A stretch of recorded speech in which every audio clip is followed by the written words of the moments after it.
Wilkerson. A little high for him, but Yeah, definitely wouldn't rule that out. yeah. I don't think that would be too big of a reach. Yeah, I don't Certainly think wouldn't be a Ponder-esque reach. Ponder 12. Well, and also too, I heard 2 or 4 weeks ago or so, San Diego had been linked to Cameron Hayward. Yeah.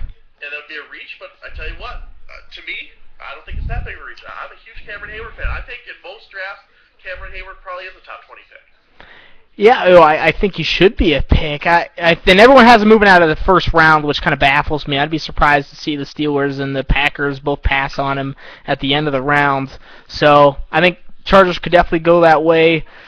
Now, Prince Mukamara falling. What's the reason for this fall? Is it positional value, Scott? Are we missing something with the evaluation of him? I think it could be a combination. I think maybe some of these teams didn't grade him as highly as a lot of other people did. And also, I think in a case like Detroit, Nick Fairley falling into their laps, I think probably played a role. The Texans, that one still baffles me a little bit. And then really, I mean, the Rams, they really weren't going to take him. The Dolphins weren't. The Redskins might have, but I think they were kind of looking front seven out more so.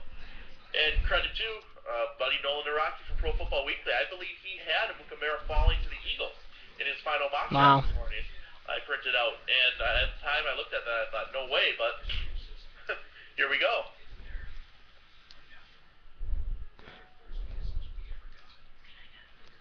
Because I mean, I don't think the Patriots are going to take him. No. I think the Chargers. I think Chargers will take him. Yeah. I don't know if I would say it's a favorite. How about the Tampa Bay Buccaneers? If, Replacement for Aqib Talib. And I like that fit for Mukamara too. I think that cover 2 system, he can work really well. I mean, learning from someone like Rondé Barber, if Talib's gone, I think that'd be a really nice pick. It depends how certain they are if they want to address that front seven, but these players are coming off the board pretty quickly as well. And polar opposite from Aqib Talib character-wise. Completely. I mean, he's confident, but he's a very humble kid. Yeah, not a blemish on that record. So New England's pick is in.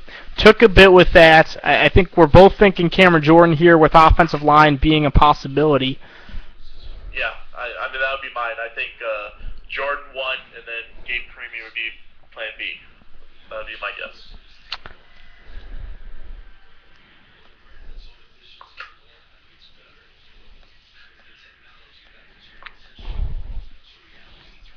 Some of these teams at the back end of round 1 might be getting a little nervous now too. I think Seattle and Green Bay thought they might be able to auction off their picks, but another quarterback or two come off the board, and all of a sudden those picks aren't as valuable.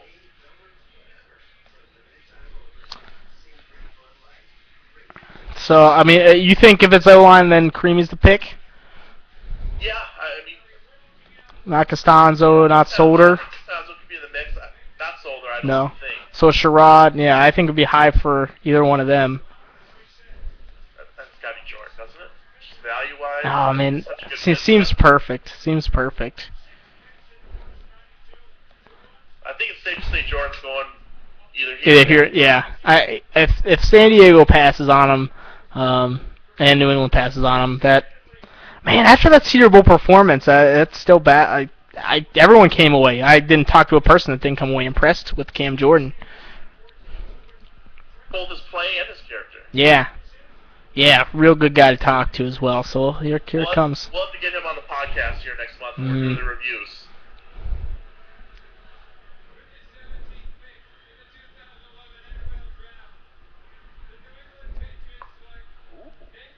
Nate Solder, wow. Right, Nate Solder possibly no. Well, I'm gonna take half credit for calling O-line or saying O-line. Sure, Gabe Creamy, Costanzo not Nate Solder. So this is an interesting thing. Now, for me, I think Nate Solder's a left tackle. I wouldn't really want him playing the right side, but they do have Vollmer, who they drafted a few years ago, playing that left tackle spot. Do you think they play Solder on right tackle now, or are they going to try to develop him into a left and maybe move Vollmer over?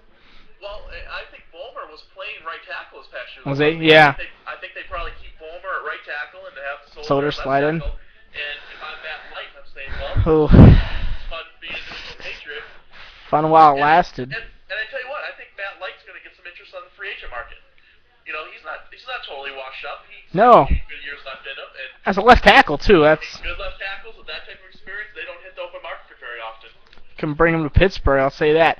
You know, I suppose the Patriots just figured at this point in Matt Light's career, we don't want to commit a lot of money to him. If we can get a good young guy at a fraction of the cost, let's do that. and I know a lot of people view Nate Solder as more of this developmental left tackle. Obviously, his tape's pretty bad, but going with the high upside here, you know, I think it can be a win now type of situation because I think they'll plug him in day one and let him work with a solid offensive line and a great quarterback. And so when he does have some problems, then I think, you know, Tom Brady can maybe wash those over a little bit. It won't be amplified by the quarterback play there. So that athleticism it could work for them. I think Vollmer was a similar pick when they took him.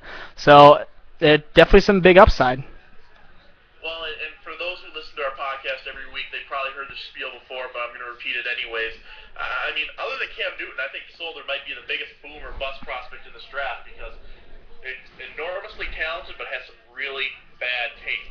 In fact, Cameron Jordan is one of the guys responsible for some of that bad tape. And we saw times on the Senior Bowl, too, where he showed flashes of brilliance, but even more flashes where he just had complete lapses. And I just have huge concerns, but the thing that leads me to give him the benefit of the doubt is that guys like Von Miller, you talk to him and I ask, who's the best player you face? And they say Nate Solder. So that says something to me. If a guy like Von Miller, the number 2 overall pick in the draft, an elite pass rusher like that, heaps that type of praise on Nate Solder, I think that speaks volumes. Yeah, that tells you a lot about how big and how athletic he is, deceptive with that. You know, to me, moving to San Diego, because we're going to talk about New England again at 28 and what they'll do here. It's got to be. I feel like it's got to be Cam Jordan. You know, Prince Mukamara still on the board, but Cameron Jordan just too good of a fit in San Diego, and he seems like an A.J. Smith type of player too. And value. Yeah. Yep, great value. Great value. So much for the New England Patriots wanting to trade up for Cameron Jordan today. Yeah, apparently that was not true. Look, they were just going to sit pretty and take Nate Solder the whole time. Wide receiving and Terry Mass think Tampa could take Daquan Bowers at 20. That's where I am going in my last 2 mock drafts, actually. Yeah, I think that's where I ended up putting him ultimately as well. And I spoke with Charlie Campbell from Pewter Report yesterday quite a bit to get his thoughts, and he said they're really not sure. They could never get a straight answer on whether they cleared Bowers medically. I know they had the Buccaneers taking Kerrigan in their final mock. I didn't think he was going to get there, and obviously he did. So I think if Bowers is cleared medically, I think it's a slam dunk for the Buccaneers. If he wasn't cleared medically, then I think, well, we'll see. I mean, if Cameron Jordan or someone will get past the Chargers, he obviously gets it. But I think Adrian Claiborne, I mean, I like Adrian Claiborne, but I'm not so sure I would rather take a flyer on Daquan Bowers. I mean, medical reports aren't too bad. And that's why I always think, that's where guys like you and I are at a disadvantage, is that we just don't have those medical reports. Right. And at the same point, Adrian Claiborne has his issues too. So, you know, let's not pretend that. I think he has his medical things, though it's very different from Daquan Bowers. So that's pretty interesting. Are you seeing this development on ESPN? I am seeing this on ESPN. Corey Legit's passing some hugs around. Man, I love Corey Legit. I don't love him in the 3-4. So. Well, I almost wonder what are they looking at him as a 5-tech or maybe a nose. You know, I think he could be an intriguing nose in that system. I wouldn't really want him on the island without a decent 5-tech next to him. Because he doesn't really fit the profile of what San Diego has had as nose tackles in recent years. I mean, they for the most part, they've had taller guys. Right, Jamal Williams. I guess Luis Castillo is only about 6'3", but... Right, but he played the 5-tech for them for a while, and then moved over. Right, and then moved over. So I don't think that was exactly what they wanted there. But, yeah, well, you know, I think he's a heck of a player. I think he's a heck of a football player. You know, someone asked me earlier on Twitter, who do you think, or we're going to talk about 10 years from now as top 3 picks of this draft. I thought Legit would be one of them. Don't know if I see that in San Diego, but I think he can still be an effective player, and they definitely need that nose tackle position there. I'll be interested to hear what they announce him as here, whether it's a tackle or an end. Yeah, I imagine either way they'll probably announce him as tackle. Well, I think the teams fill out the Teams cards. fought the cards. And they put down the position that they project Thanks, him at. Snip. You're not going to drop a No Ring Smith reference, Yoshi's wondering? the Lord The Lord of No Rings, AJ Smith.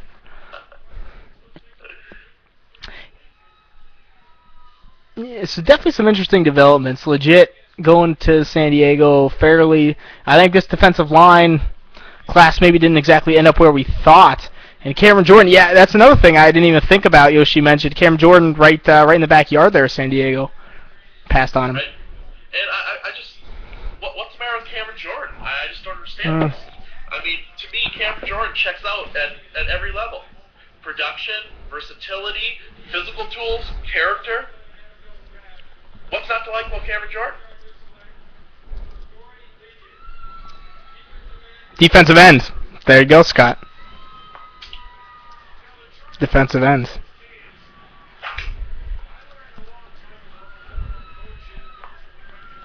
I guess that's my biggest question at this point is what's the matter with Cameron Jordan? I don't know where you find fault with him. I don't know either. 5'10". And I'm looking at I feel like someone's going to get still here. Now we're up to the Giants. This pick is going to be interesting. I think they're going O-line. I think they have to go O-line. Costanzo and Creamy are still there. Yeah. Top Coughlin used to coach at Boston College. His son-in-law is Costanzo. He likes those hard-nosed, blue-collar. Pigskin Paul, though, to Gabe Creamy, Giants. That's what he said today at the draft extravaganza. So. Yeah, it wouldn't surprise me. Yeah, DB's asking if we see a similarity maybe between Castillo and Legit. Maybe not necessarily as prospects, but I could see them come out as similar pros. I think Legit probably more of a guy that can get more penetration than Castillo can, but probably not as good closing off the edge. Yeah, I think both really strong guys, naturally powerful and strong, and that's the intriguing thing about Legit. I mean, he's just starting to touch the tip of his potential. He really just dedicated himself this past season. He lost 30-plus pounds in the off-season, and he dedicated himself. He learned what it took to work, and he reaped the rewards. And maybe once you get a taste of what can happen, say, ooh, I like this. It's going to drive him to keep working. And his best football is still ahead as long as he remains dedicated. Right. And that becomes the big question mark. And I think that's something you obviously have to weigh going into this. So, we're thinking O-line for Giants. Let's take a look at the board, kind of best available left. Prince Mukamara, obviously still there. Daquan Bowers is still there. Cameron Jordan is still there. Am I missing anyone that I think we've fallen a little further? I think that's the big guys. And two offensive linemen, obviously, in Creamy and Costanzo. Yeah, looking at my board, my top guy, Prince Mukamara, who's my number 7 guy on my board. Mark Ingram. 10, Daquan Bowers. 12, Cameron Jordan. 15, Anthony Costanzo. So those are my top guys left. But definitely Prince Mukamara. I mean, that's the one that stands out like a sore thumb. Yeah, that just screams out.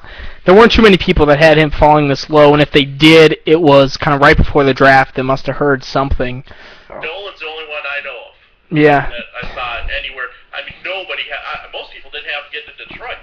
I thought I was going on a limb at doing that. Having to get all the way to 13. I think you definitely were. You just wonder what it is behind that. And this is another thing, too. I wonder if is there some medical thing there that usually when a guy falls a lot further than expected, more often than not, there's an underlying factor that we don't know about. Now, I'm sure it's not anything character-wise. Yeah, and the guys in the chat, this is what I thought, too, and I was trying to look it up and check it, that Kuiper and McShay both had him falling to the 20s as well with their last mock. So I think there must be something in there.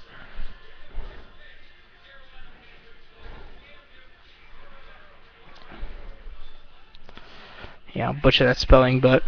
Well, and just mentioned about Legit, too, and this is the guy that you and I have been talking about on the podcast, that he was going to go a lot earlier than people realized. He's a guy who had a lot of fans in the scouting community, and I had him going 14th to the Rams in my final mock, and I thought the Giants were maybe a worst-case scenario, and was one pick ahead of them.